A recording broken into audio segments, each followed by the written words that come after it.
Você já foi a lugares onde planejou tudo? Sabe quando você planeja tudo e deu ruim? Quando sabe, você faz aquele projeto, tudo certinho, e deu ruim. Eu me lembro uma vez que eu ia tirar as férias assim, numa quinta, preguei, ia para casa, vou tirar férias. Cheguei em casa, fui derrubar um inseto, errei, cara, caí lá de cima da escada, quebrei 4 costelas, fiquei quase 3 meses. Estava tudo planejado e deu ruim. Mas não estou falando só ruim no planejamento, não. Às vezes você planeja ir para um lugar, quando tu chega lá, nada do que você planejou deu certo. E de outra maneira também, em lugares onde que em sã consciência, a gente jamais iria naquele lugar, naquele bairro, visitar aquele primo distante, naquele aniversário que eu tinha que ir, que você não iria, e deu tudo super de bom. Quantos já experimentaram isso? Assim, uma coisa assim que, nossa, eu tenho que ir. Mas quando tu chega lá e algo acontece. Está me ouvindo? Tá enxergando aí, Renata? Não, ouvindo. Então, assim, esse tipo de situação é bem típica desse que a gente vai enfrentar hoje. Esse é o tema que nós vamos levar aqui. Lugares improváveis, missões incríveis. Nossa, cara, eu estou apaixonado por esse tema. Fiquei pensando no meu dia a dia, na minha vida. Mas nós vamos ver aqui, porque veja bem, pois é quando o assunto é levar a vida para Cristo, que é o nosso tema do mês, né? Pescadores de almas, ganhadores de almas. Quando o assunto é esse, meus amigos, nem sempre os caminhos por onde a gente passa ou vai ou acontecem são tão previsíveis ou aprazíveis. Esses lugares, às vezes, fogem um pouco ao controle. E é assim que o improvável se torna uma missão. E é aí que nós crescemos.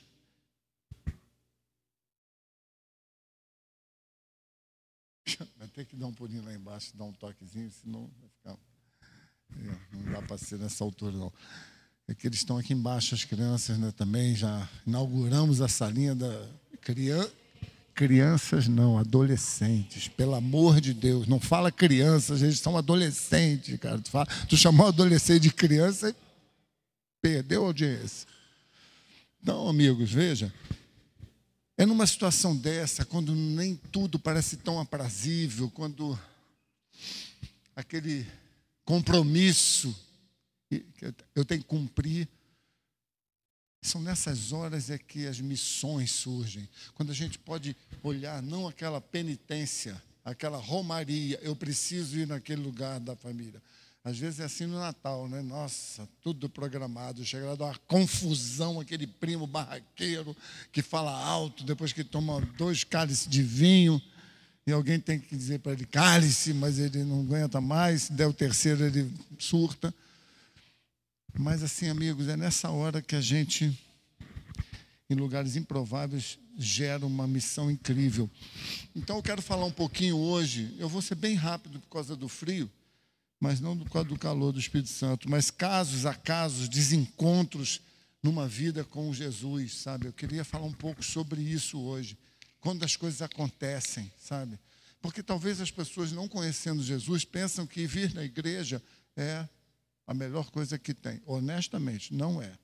Vir na igreja não é a melhor coisa da nossa vida, a não ser que esse vir na igreja seja o resultado de um encontro com Jesus. Então, se isso não acontece, vira quase que uma obrigação, né? Hoje eu ouvi isso, eu falei, poxa, você não vai, não. A pessoa, aí uma outra pessoa que estava ouvindo eu falar com uma pessoa, falou assim, nossa, vai quem quer. Eu falei, eu sei, cara, mas como pastor eu fico assim, vendo que eu sei que a gente vai ficando desanimado, aí o frio se torna um frio maior ainda, né? E aparece na janela aquele fantasma soprando, aí você já não quer vir mesmo, aí já embala de uma vez, né? Então, mas eu queria falar com vocês sobre alguns encontros na vida de pessoas na Bíblia que encontraram num caminho improvável uma missão extraordinária, que jamais eles planejariam aquilo. Talvez seja esse o seu caso. Talvez seja o seu caso até de ir na igreja. Você se surpreendeu como Deus fala com você num culto de quinta-feira, num frio desse, né? E eu me lembro, eu gosto muito de alguns textos assim, por exemplo, Pedro, olha que coisa, eu não vou nem abrir a Bíblia, vou falar do meu coração. Mas antes, deixa eu ler um texto aqui para você se agarrar naquilo que a palavra do mês vai dizer. Onde é que está, gente? Marquei aqui.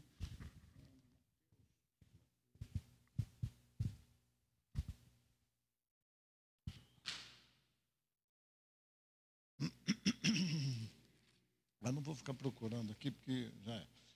Então, assim, eu queria que a gente prestasse atenção. E quando Jesus encontra com Pedro, né, especificamente, ele encontra com ele ali naquela situação, Pedro em cima do barco, xingando, não tem peixe, olha que de porcaria, e todo reclamando da vida, caramba, aí Jesus está olhando para ele, já falando, nossa, né? Eu acho incrível isso em Jesus. Ele olha para você na sua debilidade, no seu pior dia, quando ninguém jamais, já não acredita mais em você, você perdeu sua força, ele olha para você e vê, não o seu melhor, mas ele vê o que vai acontecer na revolução da sua vida. Às vezes você não vê, você só vê problema. É claro, irmão, você está vivendo ali, por isso que é bom andar junto, porque às vezes piora, né? Você anda junto com um que te puxa para baixo, um horror. Mas, quando você tem uma pessoa do seu lado para te empurrar, e não é ficar assim, vai dar tudo certo, meu irmão. Minha mãe tinha essa mania, tudo ia dar certo. Mãe, mas e o diabo? Ô, rapazinho trabalhador, né? Até o diabo ela não achava, né? Então, veja bem, cara, assim, é importante isso. Jesus olha para Pedro e fala assim, olha, você não pescou nada hoje, né? Mas eu vou dizer uma coisa para você, eu vou fazer você pescador de homens. Pedro deve ter pensado assim, Cara, boca suja, confuso, né? E aí ele está naquela situação, ele se converte, muitas coisas acontecem com ele. Jesus, você sabe aquela história do galo cantando, né? Aí tudo aquilo vai, Jesus vem, sobe ao céu, e Pedro está lá num terraço. E eu quero apontar para isso, porque Pedro está olhando para a realidade em que ele vive, mesmo os milagres acontecendo, a visão perceptiva daquilo que Deus tinha para ele. Pedro estava ali, sabe, sabendo o que ia acontecer, mas ele estava naquele dia difícil, de olhando a missão. Às vezes você olha a missão, eu tenho que ir na casa de uma pessoa, cara, chego lá, é sempre problemático, eu tenho que ter determinação. Mas Pedro não estava nem pensando nisso que eu estou dizendo, ele estava olhando, de repente abaixou um lençol assim, uma visão, né? Um lençol não abaixou, não. Aí desceu um lençol na visão dele, um monte de animais impuros aos olhos da religião judaica. Animais que eles não podiam comer nem ter contato. Aí Pedro olha para aquilo e Deus pergunta para ele, você pode comer esses animais? Ele falou, de maneira nenhuma, são animais impuros. Aí o lençol sobe, e desce, sobe o lençol 3 vezes. E aí Deus fala para ele uma coisa assim, importante, sabe? Não chama de impuro aquilo que eu estou querendo santificar. Estou parafraseando para você entender. Está falando assim, às vezes aos nossos olhos, uma coisa impura é um caminho equivocado. E aí Deus olha e fala assim, mas eu quero fazer um conserto aí. Porque Jesus não veio para quem está cheirosinho, bonitão. Jesus veio para quem não quer nada com a hora do Brasil.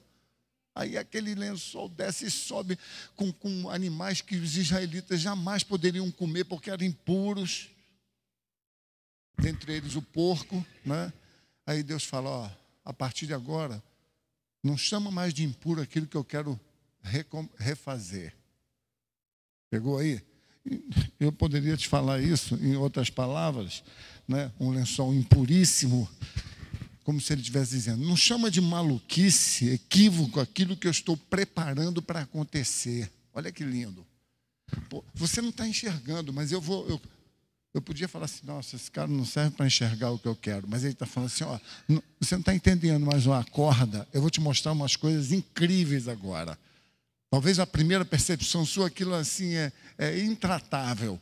Mas eu vou fazer algo tão espetacular com aquilo. É só olhar para, não sei você, olhar para mim, por exemplo. Eu sou um milagre de Deus, eu não sei você. Talvez você era bonitão, cheiroso, da vovó. queridinho da mamãe. Eu não sei, eu sei de mim, cara, que eu, sinceramente, cara, eu não era um cara ruim, mas eu era completamente distante de Deus. E eu acho tão incrível Deus ter paciência conosco e nos usar para a obra dele. Aí, veja bem, aí tudo está acontecendo ali e ele sente no coração que algo ia acontecer, de repente alguém bate na porta. Pois não, eu sou lá da casa de Cornélio, né, e ele me mandou aqui, eu vim chamar você. Ele falou, como assim? Aí ele falou assim, o Espírito Santo disse para ele vir aqui para chamar você, para dar a mensagem das boas novas para nós. Aí o Pedro ficou assim, eu não entro na casa de um gentio. Mas ele, olha o que Deus fez antes. Acabou de descer um monte de coisas que eram impuras e fala, eu vou começar a fazer um concerto. Aí vem um cara, bate na porta para ir na casa de um gentio. Um judeu não entra na casa do gentio, e agora? Eu fico com a visão que Deus está dando. Deus quer fazer alguma coisa. Ele vai lá, e ele chega lá, encontra uma reunião de crentes, tudo assim. Não, ele chega lá, encontra um monte de pessoas assim. Oi, Pedro, tudo bem? Ai, todo mundo apreensivo, o que ele vai dizer? E aí Pedro começa a abrir a boca e o Espírito Santo entra naquele lugar, sem nem lhe falar direito. Olha quantas coisas aconteceram ali. O Espírito Santo batizou o pessoal sem conhecimento nenhum, não tinha feito escola bíblica, não tinha Bíblia, não lia a Bíblia, não batizou, não fez nada. E ele, bum, batiza o pessoal com o Espírito Santo. E isso quebra muitos paradigmas da percepção humana de Pedro. Em outras palavras, e muita gente também.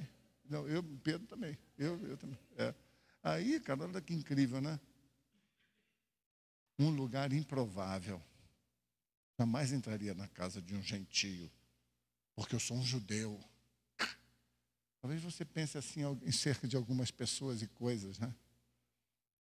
Não estou mandando você ir no centro de macumba, ou na casa de prostituição, ou uma danceteria, não estou falando isso.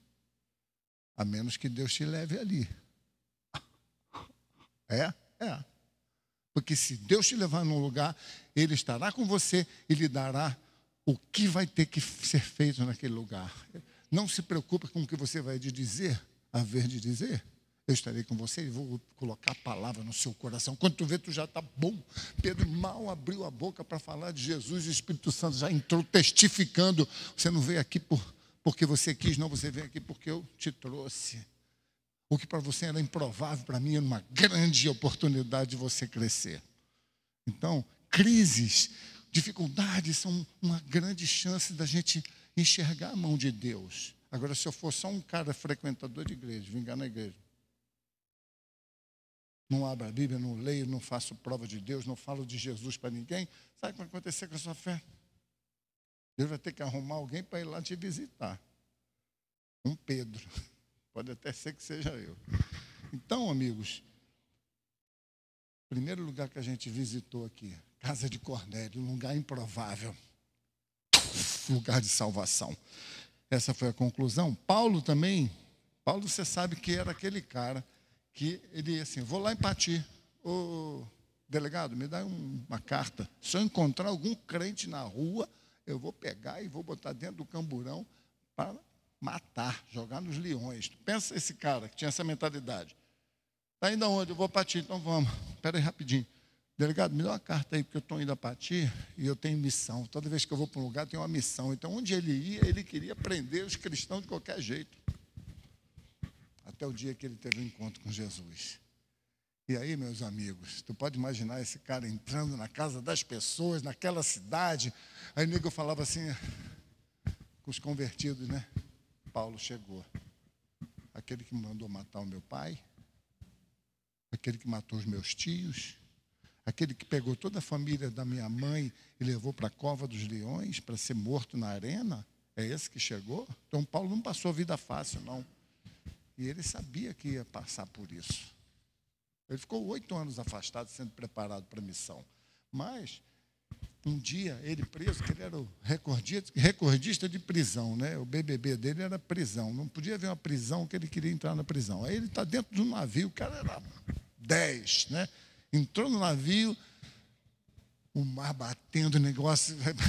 Eu particularmente detesto negócio de navio, né? Não sou muito bom com esse negócio de alto mar, aquele negócio, não é para mim, não.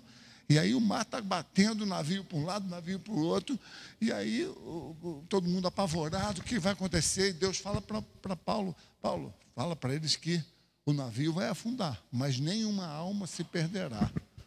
Pode imaginar isso em alto mar? Um raio, o mastro quebrando, e de repente o navio quase indo a pique, alguém fala assim, calma, gente, calma, ninguém vai morrer. Tá bom. Onde está o bote salva-vida? A boia.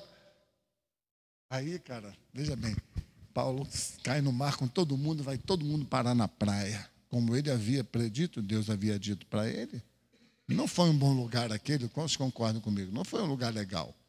E aí, cara, ele chega na praia e ele é recebido pelos aldeões ali. E já acende uma fogueira, galera. E Paulo, né, muito ousado, começa a falar. Na hora que ele pega a lenha, uma serpente pega o dedo dele. Caraca, o cara é sortudo mesmo, né, cara? Mal ele chegou numa terra firme, preso, aí de repente morde o dedo dele. Em suma, aí ele sacode o dedo e joga para ali. Os caras ficaram tudo assim. Por quê? Porque é uma serpente extremamente mortífera, mordeu o cara vai morrer. Né? Todo mundo esperando. Quando é que ele vai começar a espumar, né? Nada. Paulo fica a noite toda falando, todo mundo fica apaixonado e se converte toda uma galera naquele lugar. Um lugar muito improvável. Uma missão incrível de Deus na vida daquele homem. Então, tem tantas histórias, eu vou pegar só algumas. José, filho de Isaac, não? Assim, perseguido pelos seus irmãos, boca grande, linguão. José tinha uma língua enorme. Deus dando um monte de visão para ele. Em vez dele ficar quieto e guardar no seu coração, igual Maria, não, ele saía dizendo, porque vocês vão me servir. Eu tive um sonho de vocês vão todos se prostrar. E ele não aguentava mais o meu irmão. Vamos dar um fim nesse irmão e joga esse irmão num buraco lá para depois... Estou resumindo, tá? Aí ele é retirado daquele buraco, né, onde ia morrer, é levado para o Egito, e lá no Egito ele é comprado pelo vice-rei de Faraó. E aí, na casa de Faraó, o cara bonitão, galã, começa a organizar a casa do cara, do Potifar, né? Não do Faraó, do Potifar, que era o vice-faraó, primeiro-ministro, vamos dizer assim. Aí ele começa a organizar e tudo, e todo mundo já com ciúme, inveja. A mulher do cara olhou para ele e falou, uau, esse é o cara, né? E toda vez que o Potifar ia embora, ela queria tirar uma casquinha e José, ele queria sair fora daquela situação. Teve um dia que ela não teve jeito, ela pegou José mesmo assim, e José se desvencilhou e ficou a roupa de José ali, e ela começou a gritar, olha aqui, ele tentou me assediar, me estuprar, olha a roupa dele, ele pelado assim, eu já era. Lugar ruim de estar, né? Para pensar. O cara foi desprezado pelos irmãos, jogado no buraco, servido como escravo, vendido para o Potifar, que era o primeiro-ministro de Faraó. Quando chega lá, ele começa a arrebentar no trabalho, a mulher se encanta por ele, ele fica ruim, e aí, sabe o que acontece? O cara pega e manda ele para a prisão. Não era prisão aqui, né? Essa moleza que é aqui, não. Tu acha ruim aqui? Ele chega na pior prisão que tinha, o negócio era horrível. Pensa no lugar horrível. Lá está José. O lugar era fétido, nojento, não tinha nada. Todo mundo apanhava, sofria. José começa a botar ordem na cadeia. E organiza aquela cadeia de um jeito espetacular, onde todo mundo fica apaixonado. A cadeia era cadeia 5 estrelas. Tinha tudo, tinha comida, tinha horta, tinha lugar para dormir limpo, organização, remédio, cura, tratamento legal. O xerife falava assim, deixa na mão de José. Até o dia que chegou o copeiro do rei com o padeiro. E aí, eles contam um sonho para ele. Estou resumindo, tá, amigo? Anos de história. Aí, José interpreta o sonho do cara. Para o padeiro, ele fala, tu vai morrer assim que tu imaginar o que aconteceu. E para o copeiro ele fala, Deus vai levar você de volta para o palácio do rei, aí você vai ser restaurado. Não deu outro, o padeiro ele chama, padeiro, vem, graças a Deus, chegou lá e... Aí agora vem o copeiro, ele fala, agora é minha vez. Aí ele vai restabelecido. Aí José falou, não esquece de mim não, tá? Isso aconteceu por uma missão, tá? Eu também não vim aqui à toa não, né? Lugar horrível, improvável, mas eu tinha uma missão aqui, hein? Nem José sabia, mas ele tinha o sonho. Todas as pessoas se curvariam diante dele, todos os feixes de trigo, né? Aí, um dia, o faraó tem o sonho, e aí, dentro desse sonho, o cara, ninguém sabia interpretar, os sábios não souberam dizer o que era, e aí o copeiro lembrou dele, falou assim, eu conheço um cara que revela sonhos, ele revelou o que aconteceu comigo. Aí o faraó, sabe quando o cara já tentou tudo? É que nem eu, quando fiquei com a minha perna ruim, se o cara falasse tudo, 10 cambalhotas seguidas e as 2 últimas para trás, você vai ficar curado, você vai fazer. Quando tiver ninguém, você vai dar 10 cambalhotas para frente e 2 para trás. Porque você fica com vergonha, mas você quer se curar, você quer ser livre. Aquele homem estava angustiado, o que estava acontecendo? Aquelas vacas magras comendo as vacas gordas e aquela situação toda. Vem José e conta o sonho dele, explica o sonho para ele e o cara fica assim. Moral da história, quando ele acaba de identificar, ele fala, olha, são 7 anos de muita fartura e depois são 7 anos de muita dificuldade, então você precisa se preparar. Aí o faraó fala assim, mas quem vai poder ajudar a gente a passar por esse período? Quem? Raimundo Nonato, não, estou brincando. Quem vai ser? Aí vai ser José. Aí o nego ficou assim, né? José, aquele que estava lá na prisão, tudo bem, ele foi um bom administrador da prisão, mas ele vai cuidar do Egito, maior nação, eram os Estados Unidos da época. Ele falou, mas é ele mesmo, e agora abaixo de mim só ele. Ele tira o anel e dá na mão do cara todo. Imagina os ciúmes daquela galera. Tu imagina o Potifar, que tinha sido o cara que mandou ele para a prisão injustamente, ele não quis ouvir o cara, ele ficou na audição da mulher piriguete lá dela. Aí, sabe o que acontece, amigos? Por causa desse lugar horroroso em que ele foi, e passou com Deus, porque Deus era com ele.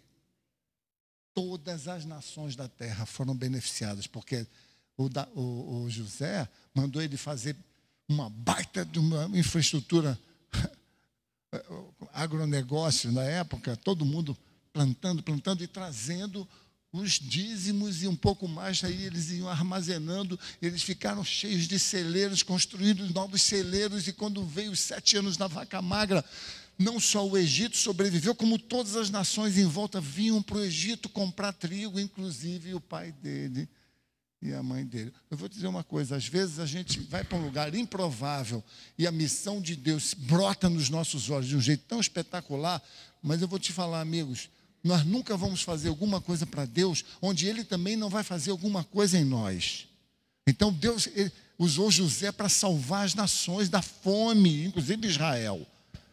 Mas também trouxe a cura, trazendo os irmãos para ele, para serem perdoados, e toda uma situação acontece. Depois ele chama o pai, aí o pai que achou que ele tinha perdido o filho, que era o filho xodó dele. Então são essas situações de vida que a gente às vezes precisa prestar atenção, porque senão corremos o risco de começar a blasfemar, reclamar, murmurar de fases da nossa vida que estão acontecendo para o nosso bem, lugares difíceis, improváveis, onde a gente vai passar e viver, às vezes, até um certo ponto. E tinha um ditado antigamente, que eu nem uso mais, mas assim, o deserto é do tamanho da nossa língua. Quanto mais você fala do deserto, mais você reclama, mais você critica, mais você murmura, maior o deserto fica. Enquanto você não entender que o processo está sendo gerado em você para a transformação, você mesmo não está concorrendo para o seu próprio bem. Quando você entende isso, as coisas não acontecem maravilhosas. Ah, que bom que eu estou na prisão. Ah, que bom que eu estou sofrendo. Não é isso. Mas assim, Deus, se eu estou sofrendo é porque eu posso. Então, eu não estou sozinho, o Senhor está comigo. E é aí que a gente se converte, quando a gente começa a identificar Deus nas crises, nos lugares mais improváveis da nossa vida, nos momentos onde a gente não acredita que Deus possa ir ao nosso encontro ali. Esse lugar vira não só um livramento que Deus nos dará, mas uma missão para o propósito de Deus na terra através de nós. Está comigo aí, amigo? Vou te dar mais umzinho aqui. Lázaro, amigo de Jesus, morre. Jesus está lá na casa do chapéu, lá, fala, Jesus, o teu amigo Lázaro está doente. Aí Jesus fala, então vamos lá ver Lázaro. Aí Jesus está indo naquela pressa dele, tranquila. Aí no meio da situação, tem a mulher do fluxo de sangue, tem a menina que está lá morrendo lá na casa do cara, tudo acontecendo, e aí Jesus vai chegando. Quando Jesus chega lá, o Lázaro já tinha morrido, já tinha 3 dias. Aí todo mundo fala, porque você sabe que antigamente era assim, né? Quanto mais rico o cara era, eles contratavam as pessoas para chorar. Porque se tinha muita gente chorando, o cara devia ser bom pra caramba, né? É assim que era. Chegou lá todo mundo chorando, Lázaro, aí vem Marta, se tu estivesse aqui, Maria, meu irmão não teria morrido. Aí Jesus olha para ela chorando. Foi a primeira vez que Jesus chora na Bíblia, depois foi quando ele viu Jerusalém. Aí ele fala assim, Lázaro não está morto, não. Lázaro está dormindo. Olha a percepção de alguém que enxerga acima das circunstâncias. E aí Jesus vai lá naquela situação e fala, onde é que ele está? Está aqui. Ok, vai lá aquela pedra pesada. Jesus não botou nem a mão na pedra, não. Falou, tira a pedra vocês aí. Tirou? Ok, agora, Lázaro, sai daí. Está morto. Você vê como é o poder de Jesus. Jesus falou, sai agora. Ia sair um monte de defunto, de tudo quanto é lugar, né? Porque ele tinha poder na palavra. Tu imagina? Saiam agora os mortos para fora. Aí, gente para aparecer, tudo correndo. Aí ele falou, Lázaro, lá, só o Lázaro, tá? Por favor, hoje só o Lázaro. Aí lá vem Lázaro.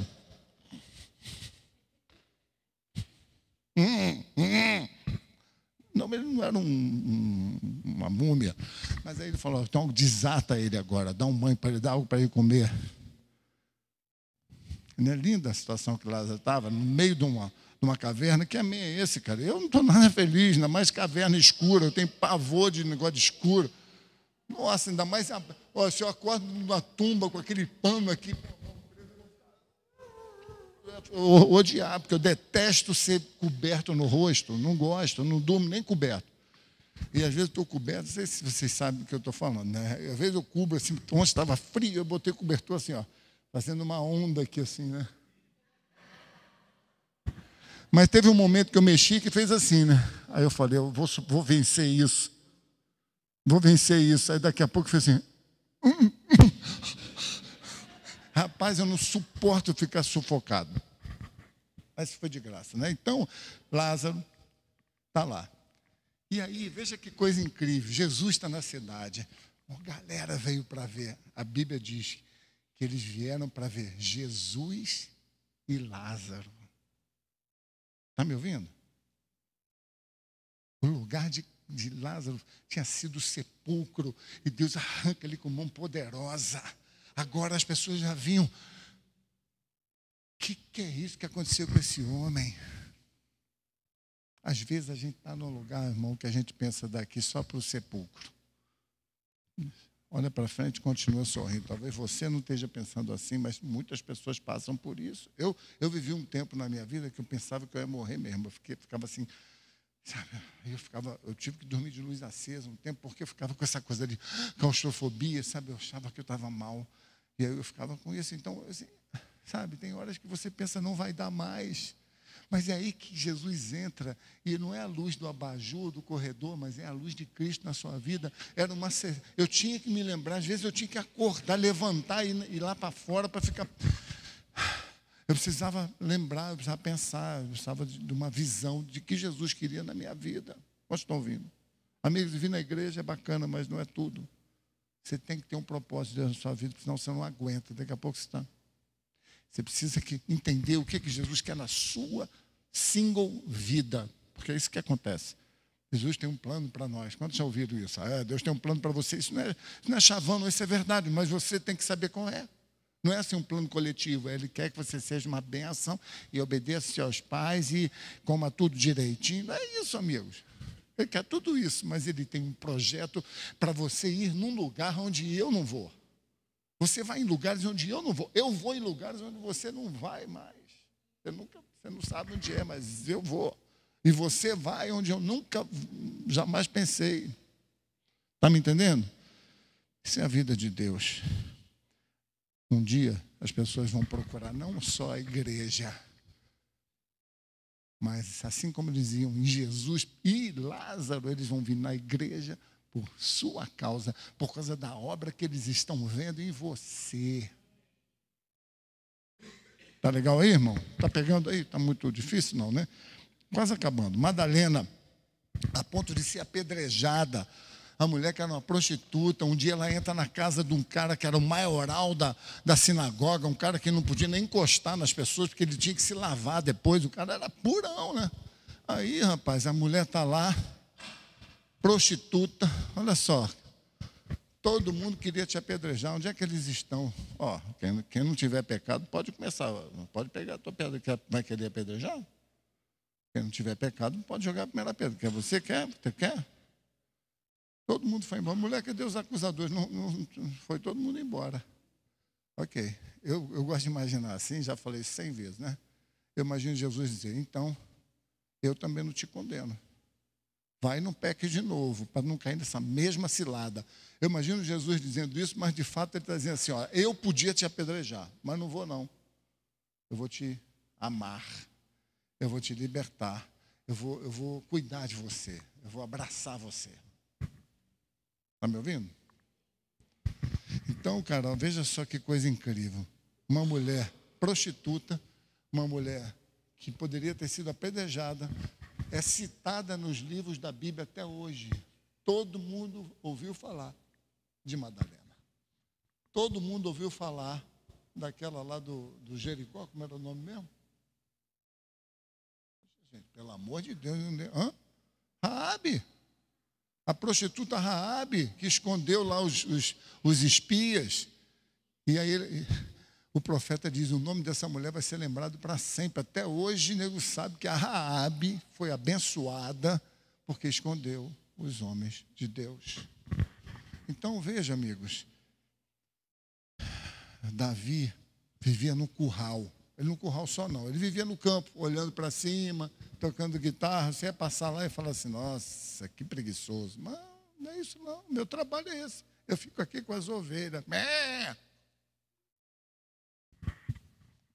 Até o dia em que do curral ele é levado para o palácio. O rei estava endemoniado, ele estava mal. Aí Davi chegava lá com a harpa dele e ficava tocando e o rei assim, melhorando. Até o dia que Deus o chamou, Davi, para ser rei. Veja as situações como são. Às vezes você está num lugar que aparentemente é a pior fase da sua vida. E Deus está preparando o seu caráter ali, para quando Ele te levar para um lugar mais alto, você está pronto. Está me ouvindo? Eu não sei o que você tem, eu não sei o que você quer, eu não sei quantas coisas certas você fez, quantas erradas você fez. Eu sei de uma coisa, com Deus, todas as experiências são importantes e válidas. E eu quero terminar com isso aqui, que é lindo. Uma multidão de pessoas está vendo Jesus pregar, todo mundo assim, 4 dias lá com pregação, eles estão lá. No deserto não tinha nada, não tinha peixe, não tinha pássaro, não tinha um pombinho para acertar. E aí, de repente, Jesus fala, e agora? Dá vocês aí para eles de comer. Eles falam, como, Jesus? São mais de 5.000 pessoas, só homem. 15, 20 mil pessoas estão ali. Como? Não tem mercado, não tem padaria, mesmo que tivesse para tanta gente, Jesus. E ainda que a gente tivesse aqui 30 mil reais só para comprar pão, não dava, porque não tem padaria aqui perto. Jesus falou assim, o que é que vocês têm? Não tem nada, não falamos, não tem nada, não, vocês têm fé. Aí aparece um lá, surtado, e fala assim, no meio disso assim, Jesus fala, tem 20 mil pessoas que precisam comer. Aí o cara fala assim, Jesus, tem um menino ali que tem 5 pães e 3 peixinhos. Pá, na cabeça. cabeça, na orelha. Falei, tu tá maluco, rapaz? Tem 20 mil pessoas, tu quer 5 pães e 3 peixinhos? Ou 5 peixes e 3 peixinhos? Hã? 2 peixinhos, diminuíram um? É para o milagre ser mais forte. Eu falei 3, mas 2 fica mais difícil ainda. Aí você vê só um negócio. Aí está lá, 5 pães e 3 peixinhos. Veja que situação. Você está no meio de uma multidão que não tem nada para comer. E você tem 5 pães e 3 peixinhos. Para pensar. Tem que comer assim, ó. Aí o pão no bolso. Bem escondido. Bem escondido. Aí está lá. Agora você vê só. Um menino, sem saber, trouxe o seu lanche. E, de repente, ele tem a chance de ver o milagre de uma multidão se alimentar daquilo que pouco que ele tinha. E aí, queridos, são coisas que todos usufruem. Todo mundo comeu e ficou chocado. Ainda se recolheram 5 cestos de pães e peixes, que se tirava um, aparecia 10. O negócio era assim, era quase, né? Olha o piolho, né? Você puxa um e aparece 10. Lêndia, não tem piolho não, mas tem lêndia. Já ouviu falar essa fala? Assim, não tá, eu não vi um piolho, mas tem lêndia. À noite pode estar todo mundo na festa, né? Eu quero que você pense isso, amigos. Às vezes, a gente não entende que no pouco aparece alguém que tem menos do que você para você compartilhar. Lembra da viúva pobre? O profeta falou, olha, vai lá, faz um pão para mim. Não tinha nada. A mulher falou, o que você tem em casa? Diz o profeta. Ela fala assim, olha, com vergonha, né? Tem um profeta na minha casa, ela está lá. O que você tem aí? Eu tenho um pouquinho de farinha, eu ia fazer um bolo para mim, para o meu neto, para o meu filho. A gente ia comer e ia morrer. Para pensar. Aí vem o profeta e fala, faz um bolo primeiro para mim. Olha só, que profeta de Deus, hein, cara? Você faz, olha, só tem um bolo, você ia comer e ia morrer, né? Viúva. Tem mais nada, uma manteiguinha, uma geleia, não tem nada. Só o pão que eu ia fazer. Então você faz assim, você faz esse pão que você ia fazer para você, faz para mim. E o que sobrar, você faz aí por você e seu filho. Aí ela foi, fez, aí ele fala, agora pega a vasilha, e toda vasilha que você tiver. Aí ela começa a pegar vasilha de tudo quanto é lugar, pegou a vasilha embaixo da cama, até o pinico entrou nessa hora. Vasilha de tudo quanto é tamanho. Amigos, a Bíblia diz que o cara pegou o azeite, jogou na vasilha, e aquilo começou... E aí ela tinha que pegar e jogar na outra vasilha, jogar na outra vasilha, jogar na outra vasilha. Imagina ela falando assim, meu filho, corre, pega a dona Chiquinha, a dona Mariquinha, a dona Antoninha, pega as vasilhas de todo mundo. Eu vi aquela vasilha.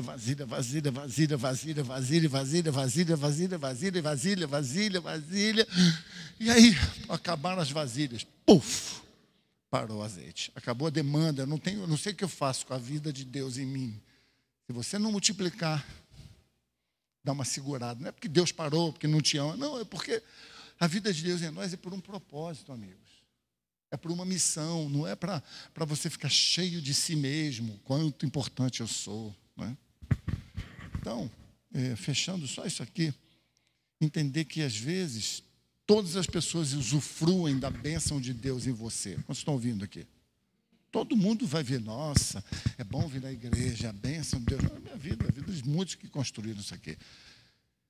Mas eu sei o que Deus fez nesse lugar. Porque esse lugar começou na minha varanda, alô, com a minha cadeira, meus bancos, até hoje estão bambo ainda, até hoje eles estão bambinho. Eu sei o que Deus fez na minha vida, na minha casa. Você sabe? Você lembra? Você dá valor? Porque é isso que importa. Não o que Deus fez, a bênção. Azeite pra caramba, mas se eu tivesse vasilha, se eu tivesse espaço, se eu ainda tivesse um projeto para ser usado por Deus, o óleo significa a unção, a presença, o poder, a missão. Se eu tivesse um propósito para viver, se eu acordar todo dia dizendo, Deus, hoje eu vou no mercado, o que é que o Senhor quer fazer através da minha vida? Pastor, no mercado? No mercado. Ali, uma fila do cara, não está nesse aí não.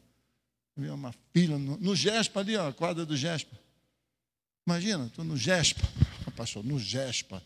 Amigos, quando eu era secretário de esporte no Gespa, ninguém sabia, botava em inglês todas as músicas que ficavam no intervalo, em vez daquela assim, Em vez de ficar nessa arranhação de gato que é essa música hoje, eu botava tudo música evangélica em inglês, cara, só sonzeira mesmo, mas tudo em inglês ali, ninguém está entendendo nada, mas está abençoando todo mundo.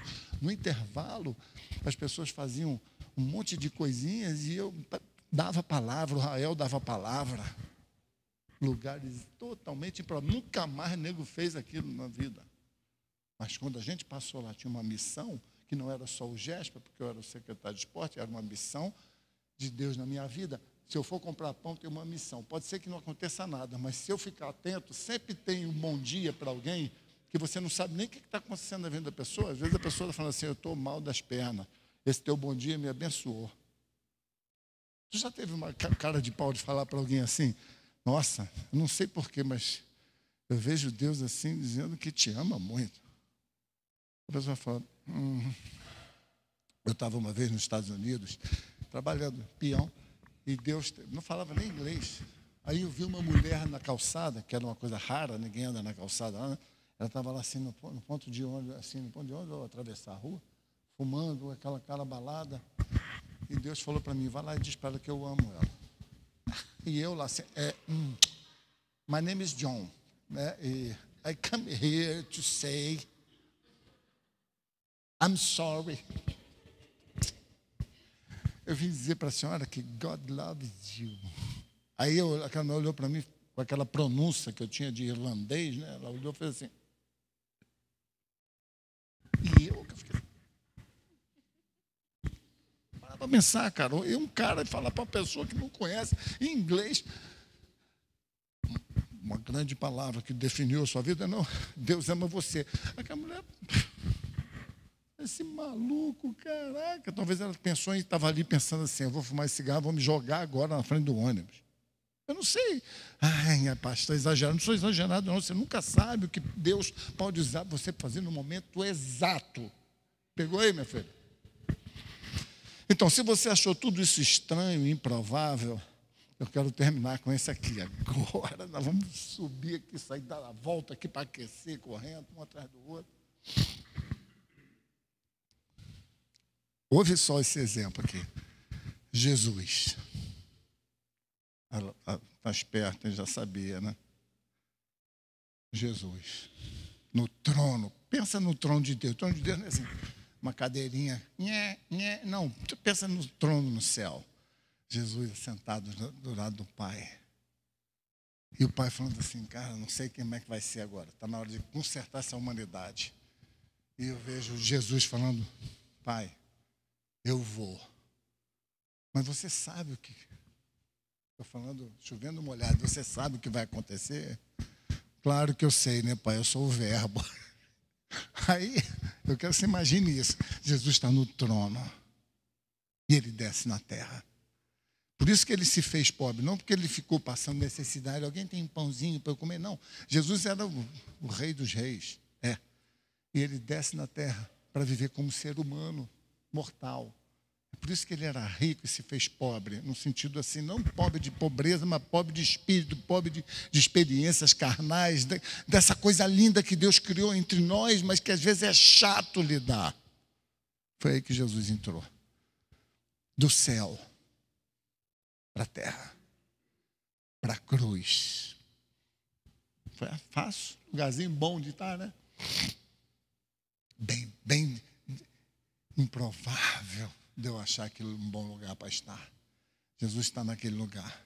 E como já não estivesse difícil, Jesus morre e vai para o inferno. O inferno é lugar de pecador. Só que o diabo que estava fazendo a festinha dele lá, Jesus, mais um que tentou ser o filho de Deus, ele não tinha certeza. Aí, cadê ele? Cadê o da cruz? Cadê o da cruz? De repente ele ouve lá. Aí o cara, festinha geral, vai lá o cara, abre lá, vai lá ele abre. Quando ele abre assim naquelas trevas, aquele som, naquelas luzes piscando, aí ele abre assim, quando ele abre aquele facho de luz assim, ó, e aí ele entra. Aí ele fala, o que você está fazendo aqui? Você era para estar na cruz ou num sepulcro. Aqui é lugar de morte. Eu não posso morrer porque eu não tenho pecado. Então, agora você vai conhecer o plano de Deus para a minha vida, a minha missão. Saí do céu, vim para a terra, fui na cruz, estou no inferno. Mas não foi só suplício, foi um propósito, foi uma missão. Me dá aqui a chave da morte. E a partir de agora, aquele que morrer em mim, nunca verá essas trevas aqui, viverá para sempre. Tá bom?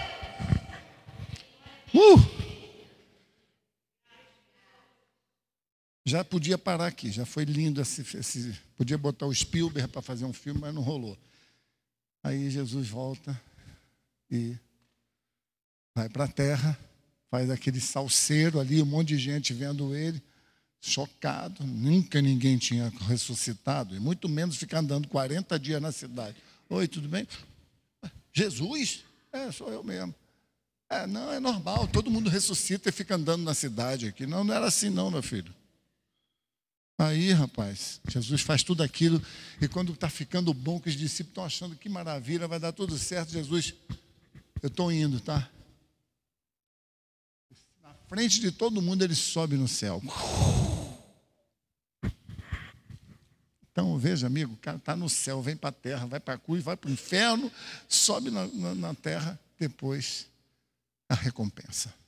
E a recompensa dele nem é essa. A recompensa dele vai ser o dia que todos nós estivermos com ele diante do Pai. Aí sim, ele vai falar, agora está consumado de fato. Foi consumado na terra, mas agora o meu plano está completo. Para os discípulos, Jesus disse, não leve nada além da roupa, do corpo. Eu não creio que Jesus falou isso aqui para eles serem humildes, né? Não leva 2 roupas. Não leva nem bornal, não leva pão, não leva água, não leva não. Então, eu penso que não foi por uma questão de humildade, mas para que eles não fossem atrapalhados por tantas coisas que tinham. Nós estamos indo para onde eu quero ir, né? Está falando assim, olha, vocês vão fazer agora a minha missão. Vão de 2 em 2 por todos os lugares, não leva uma segunda muda de roupa, não leva outra sandália, não leva coisa de maquiagem, não leva bornal, não leva saco de dormir, não leva pão, não leva água, não leva nada. Por que ele está falando isso? Uma, eu tenho certeza, dependência absoluta de Deus. Primeiro, porque para ir numa missão dessa, amigo, aqui no mínimo tu ia sair com uma trouxinha aqui, com uma malinha da Adidas. Então, amigos, veja, eu olho para essas situações e vejo assim, eu imagino Jesus olhando para eles dizendo assim, vocês vão, para vocês não serem surpreendidos nas rotas improváveis, não tenham muita coisa. Para que você vai levar um monte de coisa? Se de repente eu vou fazer você, em vez de estar indo para lá, vai para cá. Aí você foi dormir na casa de alguém e daqui a pouco você tem que ir na casa do fulano para pegar suas trouxinhas. Não, dali eu vou te levar para um outro lugar de navio, depois pega um avião, depois... Eu imagino Jesus falando isso. Não fica levando muita coisa nessa vida comigo. Pensa nisso. Isso me faz pensar em tantas coisas que eu possuo, que Deus, com todo o amor de um pai, me deu, me dá. A questão não é o que Deus te deu ou o que Deus te dá. A questão é, não deixa isso se tornar um empecilho para você ser usado por Ele. É tão gostosa a minha caminha hoje, eu não vou, não. Não, porque quintas eu não posso, porque eu estou fazendo um curso. Sabe, aparece um monte de coisa para você fazer nos dias em que Deus está te chamando para estar perto dele, para ouvir o que ele vai dizer para a sua vida dar certo, cara. Não é para você vir na igreja, para virar crente. É para que as coisas aconteçam na sua vida. Então, eu olho isso, sabe? Não deixa nada do que Deus te deu se tornar a bênção que é Ele. Deus não vai te dar nada que vai te separar dele. Quantos estão ouvindo isso? A bênção de Deus não é o que Ele te dá. A bênção de Deus é Ele. Porque se aquilo que Ele te deu, uma Bíblia maior, um carro espetacular, ou uma casa na praia, às vezes eu penso isso, às vezes está tão fácil comprar uma casa na praia, né? Uns 200 mil. Eu não tenho mais idade para fazer prestação, mas às vezes dá vontade de comprar. Mas eu vou quando? Aos domingos? Domingo eu não posso vir, que eu vou para a praia. Comprei uma casa, irmão, Deus me abençoou. Que é para ficar longe dele. Então, sabe, às vezes a gente não entende as coisas de Deus. Os caminhos de Deus não são os nossos caminhos. Então, se eu vejo alguma coisa que vai me roubar... Quanta gente que eu conheço que vem para a igreja, chega aqui, está apaixonado por Jesus, chega aqui, chora, se abraça, que está tudo indo muito bem. Aí vem uma oportunidade para ela. Né? O diabo é campeão nisso. Na hora que ele vê que tu está indo bem, ele quer te dar um upgrade na vida. Né? Ele quer te dar uma melhoria de vida. Para ver se você larga dele. Às vezes pode ser um emprego, pode ser finanças, herança, namorado, marido, mudar de país, mudar de cabelo. Cabelo pode, né? Cor. Aliás, vocês já repararam que eu estou deixando crescer o cabelo, né? Vou fazer uma trancinha agora. Por que você fez assim, Marcelo? É bênção, cara. O problema não é a trancinha, o problema é a alegria. Então, meus amigos, eu não sei de você, né? O melhor, eu imagino Deus pensando e dizendo, né? Tem uma passagem que fala que o amor ao dinheiro é a raiz de todos os males. Quando você ouviu falar isso? Mas não é o dinheiro que é o problema, é o amor. É você colocar no dinheiro, nas coisas. Esquece o dinheiro. O amor às coisas é a raiz de todos os males. Se as coisas se tornarem mais importantes do que Deus, honestamente, Deus tem que ser mais importante que a minha esposa. A minha esposa, 36 anos, cara, mas Deus é mais importante. Se Deus for o mais importante, eu vivo com ela mais uns 14 anos para fazer bodas de ouro. Agora, veja bem, isso é tudo balela. Não, minha esposa, em meu lugar, daqui a pouco está separado por aí. Por quê? Porque com Deus eu tenho capacidade de me sustentar em relacionamentos. Por quê? Porque vai ficar tudo bom, agora eu sou um docinho. Não, Ele vai me dar força para poder reagir e agir na hora que é preciso. E eu olho para isso, imagino, sabe, amigos, esse domínio que as coisas modernas querem nos trazer. Deus deseja dar boas coisas aos seus filhos e o melhor que Deus pode dar é a honra da gente servir em sua missão principal. Quantos estão ouvindo? O melhor que Deus pode nos dar de presente não é o teu carro, não é a tua casa, não é o teu marido, não é a tua esposa, não é o teu tênis novo, não é nada disso. O melhor de Deus é a honra em você ser usado dele nesses lugares improváveis que a vida vai te trazer. Quando você pensa que perdeu o avião, alguém pode estar sendo salvo na recepção. Fiz até um versinho, né? Perdeu o avião, ganhou na recepção. Então, cara, veja. Eu olho para isso e penso, será que eu não tenho muito mais para agradecer do que para reclamar? Olha para mim, olha para frente. Não sorri não, mas pensa. Tu reclama mais do que agradece ou tu agradece mais do que reclama? Honestamente, não é dizer agora aqui para todo mundo ficar amém. Não. Eu olho para mim e falo, cara, às vezes eu peço tão poucas coisas e no começo do ministério eu falava muito isso aqui. Sabe quando é que você sabe que Deus está na tua vida? Quando às vezes, sem até você pedir, Deus começa a acrescentar coisas. Porque a bênção de Deus vai acrescentar na sua vida. Às vezes você não está nem pedindo, porque você não sabe nem pedir, mas tu está tão envolvido em abençoar pessoas, em tratar com coisas, que Deus vai te honrando. Você deve pedir, a Bíblia diz que a gente deve pedir, mas quando você está no lugar certo, Deus vai trazendo coisas. Deus vai trazendo situações, às vezes improváveis. Às vezes você tem que cavar fundo. Às vezes você tem que suportar para depois amar. Então, amigos, eu lembro de Caim, né, desaforado. Caim fala, Deus pergunta para Caim, Caim, onde está Abel? Tinha acabado de matar o irmão. Caim, onde está Abel? A resposta dele para Deus, por acaso eu sou o guardador do meu irmão? E Deus não responde, mas eu creio que Deus, a resposta de Deus, no silêncio foi, você era para ser o guardador do seu irmão, você matou ele, né? Às vezes a gente não mata com a faca ou com um tiro, a gente mata com palavras, com indiferenças, com juízos, com falta de perdão, com, sabe, tanta forma de você matar uma amizade, um relacionamento, até dentro da família. Vocês estão ouvindo o que eu estou falando?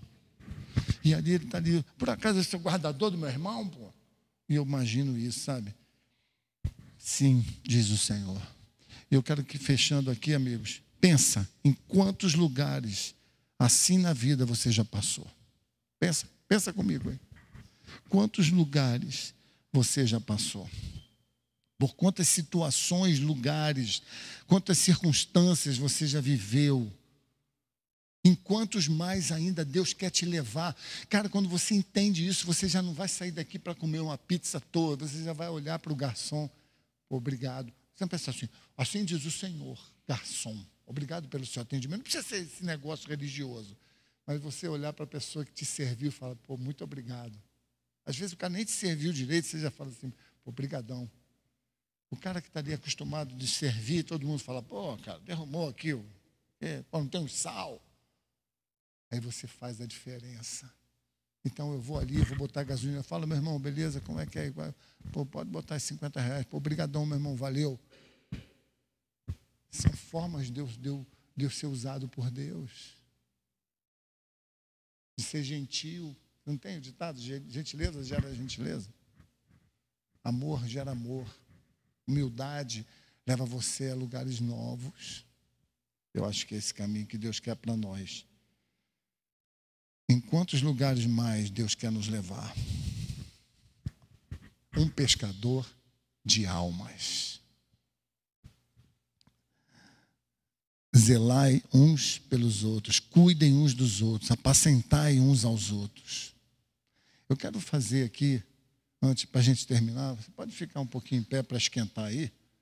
Eu quero ler umas passagens bíblicas bem rápidas aqui. E eu vou começar por Filipenses. É coisa rápida, não vai demorar não, tá? Mais no máximo 40 minutos, 1 hora.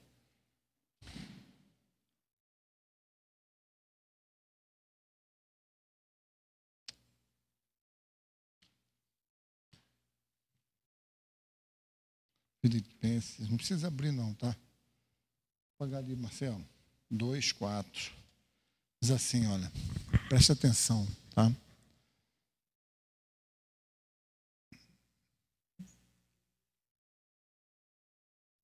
Cada um de vocês, cada um de nós aqui, cuide, zele, não apenas por seus próprios interesses, mas igualmente pelos interesses dele que está ao seu redor. Cara, quando é que a gente vê isso, amigos? Se importar com o que o outro está sentindo. Ó, a pressa da vida nos impede de cumprir uma missão improvável.